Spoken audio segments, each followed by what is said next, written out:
Sasa sio kwamba utalii ni huu tu tunaona wa tembo, swala na twiga. Ni namna ambayo pia unaleta matukio. Na ndio maana mtamwona hata Mheshimiwa Rais amerenovate conference ya Arusha, conference ya Dar es Salaam kwa sababu ya matukio kuwa makubwa. Kwa huko nyuma tulikuwa na Sullivan inakuja hapa, dunia nzima watu wanakuja hapa. Marais 40, marais 10 na ngapi mnawapata hapa. Kwa sababu matukio. Sasa ukiwa na mkoa ambao tuseme mwaka mzima, kwa sababu kuna tokeo kwenye mikoa. Mimi nilipokuwa mkoa wa Simiyu ambao sana na utoa mfano maki nianza kuwa rasipa. Miaka 5 yote Mheshimiwa Rais alikuja. Lakini hakuna mtu ambaye kuja Simiyu. Sisi Simiyu tufanye tu sherehe za uhuru, labda na hii Mei Mosi. Sherehe, lakini matukio yote makubwa tulifanya na yakabusi uchumi na yakabrandi mkoa. Kwa sababu unajua matukio president ndio yanasababisha mtu ajue kumbe kuna umuhimu wa kujenga hoteli. Kumbe kuna umuhimu wa kuweka restaurant. Sasa kama watu wako pale wako wao wenyewe. Ukiamka asubuhi, ukisema nimeweka hapa chai vikombe 12, hamna mtu anayekunywa. Lakini Njombe hapa wameona faida ya kuwa mkoa kutoka Iringa. Kwa sababu regional secretariat, makao makuu ya halmashauri watumishi wamekuwa wengi. Ule mchanganyiko unasababisha watu waenda wakanywa chai hotelini. Sasa kama ni wao wenyewe tu hapa, kila mtu kila mchana anaenda kula nyumbani kwake. Na watu hapa uzuri nyumbani pale anaondoka na viazi vyake amechemsha asubuhi. Kila mchana anakaa pale pembeni anakula. Au na makande yake anajilia mwenyewe na parachichi yake basi. Lakini watumishi, kwa utaona hata migawanyo serikali kufanya maamuzi ya kugawanya mikoa au maeneo ya utawala yanasaidia pia maeneo kubadilika. Kwa sababu having hospitali ya mkoa kumeleta watumishi wapya. Having makao makuu ya polisi ya mkoa ni watumishi wapya. Magereza ni watumishi wapya. Kwa sasa matukio yanasaidia. Pale Dodoma mimi nimekaa nikiwa mkuu wa mkoa. Wakati nahamia pale mtu ananiambia hapa Dodoma hapa, hapana, uchumi ni mdogo. Hakuna powerhouse ya uchumi. Kama unavyosema labda Mwanza Coca-Cola, Mbeya Cement, Tanga Fresh. Unaona? Ndio maana tukastruggle sana kupata pale mtu akomkuja na kwamba atisi baada ambapo watu 3000 wanaamkia kwenda kwenye kazi wanarudi. Ili ubusi uchumi.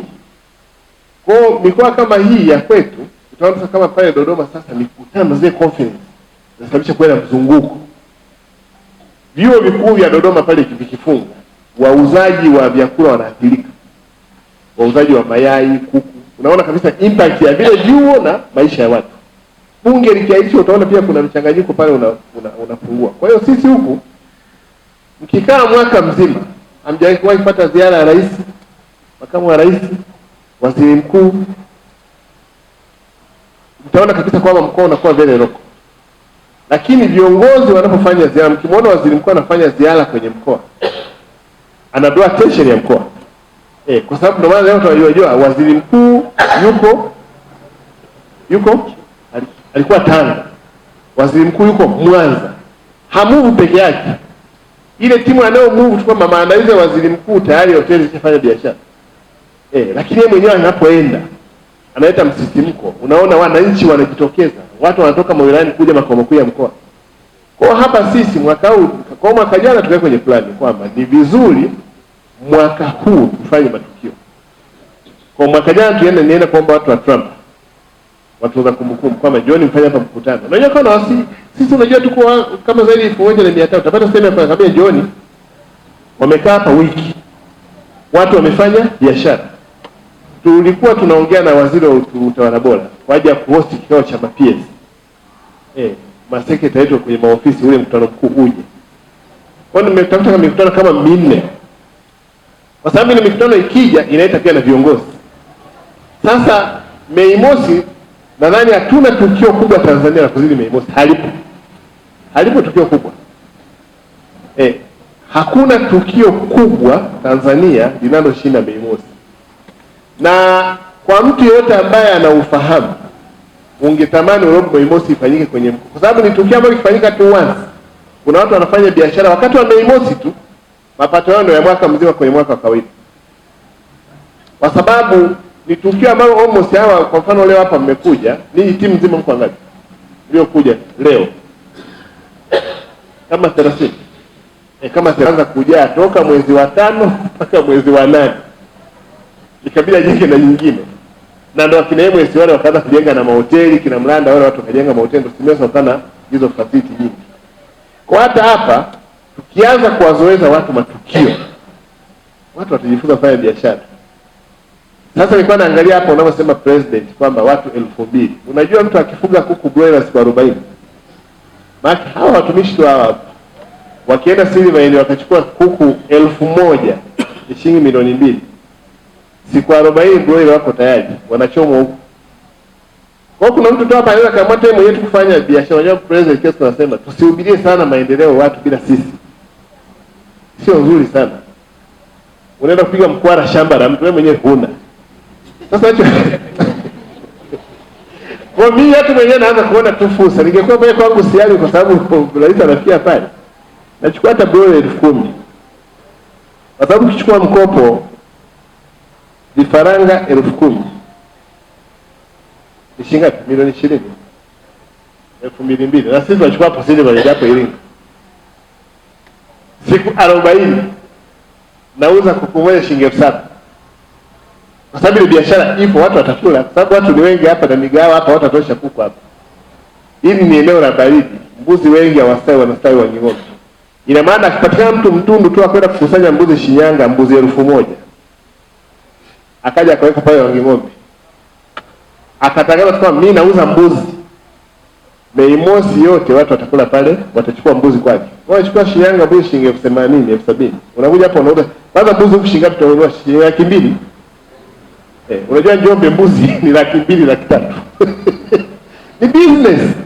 Kwa sababu hali ya hewa ya Njombe, kama huku sisi market ya Njombe, huwezi kufuga mbuzi wakastawi vizuri. Kwa mbuzi utawapata kwenye hali ya Rudewa kule kwenye joto na Wanging'ombe. Ndio maana hapa mbuzi shilingi 200,000 unapata mbuzi. Ambao sisi ukienda kwenye mnada wa Bariadi shilingi 70,000. Kwa hiyo mtu akiamua tu watumishi hapa akaamua kufanya makusudi ya kuchukua milioni 5 akaenda kununua mbuzi, wakachanga tu watumishi wao wakaita fuso. Wakatafuta mtu huko kijiji cha Wanging'ombe akakaa wale mbuzi. Atauza hapa mbuzi shilingi 200,000. Yaani sana ametumia laki kuleta mbuzi na usafiri kutoka Shinyanga. Sasa lazima sisi wenyewe kwanza tuanze kuyaona kama ni opportunity.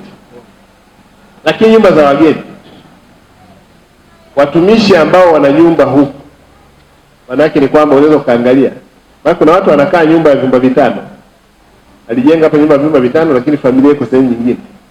Vile vyumba self anakaa yeye, familia kuja mara moja. Sasa unajigeuza unakuwa mgeni kwenye nyumba yako. Vyumba 4 uza.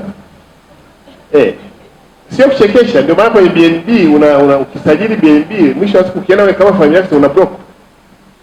Imejaa, kumbe umekaa na familia yako. Ukishatoka vaka zipo. Kwa hiyo sema tuangalie kwenye huo upana. Njombe tuna vyumba 6,000 na 2,630 ya hoteli. Lakini naamini kwamba kuna watu ambao pia wameweza kuniambia mkuu, kwa hiyo wao tafuta wasubiri leo kwamba tukisema kwamba official na inane ipo, kuna watu wengi wanataka kumalizia guest house zao. Lakini tuna muda watu fanya renovation ya maeneo yao na watu ambao kwa bado hapa majengo yao kuyafanyia renovation ili tuweze kuaccommodate wageni. Kwa hiyo ninachosema president, hili ni tukio kubwa. Kwa sababu hamna mtu ambaye kwenye mkoa hapendi kumosti rais. Hayupo. Yaani sisi viongozi wa serikali, moja ya tukio ambalo lina heshima kubwa ni unapomosti rais. Sasa mtu kama Rasi hapa ambaye rais amemteua juzi, hawajaonana sasa. Sasa kiwa Rasi wataonana na mheshimiwa rais, ataongea mbele yake. Atamtambulisha pale watu. Lakini atapata nafasi ya kumpa brief ya mkoa mtumishi. Kama mheshimiwa samahani, ile zawadi ambayo mwajiri inaahidi mbele ya mheshimiwa rais yeye kupewa mpaka leo. Sasa nimeona kuandikia baada ya mwaka mmoja kuisha. Sasa kabla tutafute mwajiri bane. Sasa ile mtumishi ametoa message hapa na umeahidi mbele ya rais kwamba tunatoa kiasi kadhaa hapo kutoa. Sisi hapa hizo kesi hapo. Sisi hapo watumishi tunawapa heshima kubwa. Na wanajua swala la watumishi kufanya chakula mwenyekiti president wanafanya, na kwa sababu mnakuja huko wakati wa vikao kuna siku itatokea kwa sababu ni mwisho wa mwezi. Itatokea mko huko tutawakaribisha. Na essence ile president ilikuwa ni moja. Lile jambo kwa nini ilianzisha? Kwa nini vizuri ukafahamu hiyo concern, hiyo content. Mimi nilikuwa namuuliza RAS, unaonana na wafanyakazi mara ngapi kwa mwezi? Ikaonekana RAS anaonana na management yake. Kwa mtumishi wa kawaida kama wa masijara au dereva ambaye yuko kwenye pool ana gari, hawezi kuonana na RAS. Ataonana na RAS kwenye baraza la wafanyakazi. Kwa sasa wafanyakazi kwa mfano wakiwa na swali wanataka kumuuliza mkuu wa mkoa, anamuulizia wapi? Inabidi waje ofisini au waende ofisini kwa RAS. Na ofisini kwa RAS unaweza kaambia una shida gani? Mimi nenda kwa mbona tutumishi. Ukasema dai tufanye kitu ambacho kinatupelekea watu wote kuwa sawa. Kwa hiyo tukafanya vitu viwili. Hiyo 2016. Kwa moja, watumishi kwamba mimi kama mkuu wa mkoa ofisini kwangu nakuwa na chai, maziwa, sukari, asali, korosho, karanga. Na majani aina zote hapo. The same RAS. The same wale wakuu wa idara. Kwa mimi nikawa namuuliza RAS sajini, hivi dereva ambaye hana gari yuko pool anakunywa chai wapi?